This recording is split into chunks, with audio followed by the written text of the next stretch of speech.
at this beautiful place in history with the Executive Director of the Vermont Historical Society, Steve Perkins. Steve, there's an amazing history on this spot. Oh, I am so excited to be here. It is a gorgeous day. We are on Sandbar leading into the Lake Champlain Islands. And of course, we have a great sign here that talks about the Lake Champlain Islands. And one of the first stops for Samuel de Champlain as he came down here in 1609. These islands have a great history.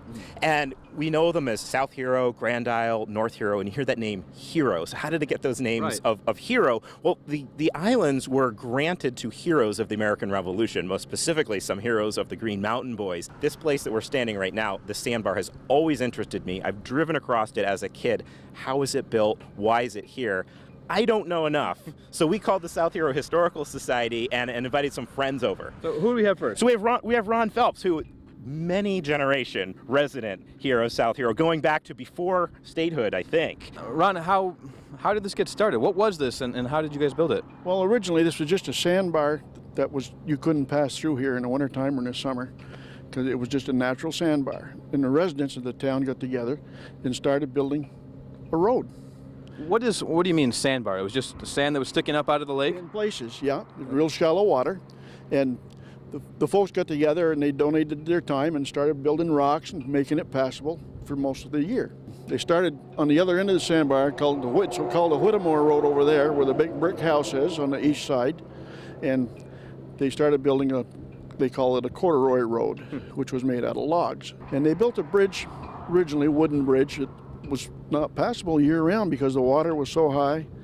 The ice would tear it out in the spring. They'd have to rebuild it every year. My family built a house on the other end because my grandfather was the toll keeper and lived in the toll house for the Sandbar Bridge Company. And so he lived there and just sat on his porch and took tolls? There was an arm that came off the porch down across the road, and there was a sign there that said how much the tolls were, so much for swine, so much for horses. And he'd collect that toll and then raise the arm up and let the people go by. It's amazing. And then that happened until 1907? Approximately 1907, yes. Okay. Yeah. And that's when the state took it over? The state took the Sandbar over, yes. Any other stories you want to share? Well, one story has it that before this was all done, my grandfather, or my great-grandfather, and other friends were headed toward South Hero by boat, and they met a bear swimming in the water. The bear managed to get onto their boat. They did not jump off. The bear stood on the boat and waited for them to roam to shore. What?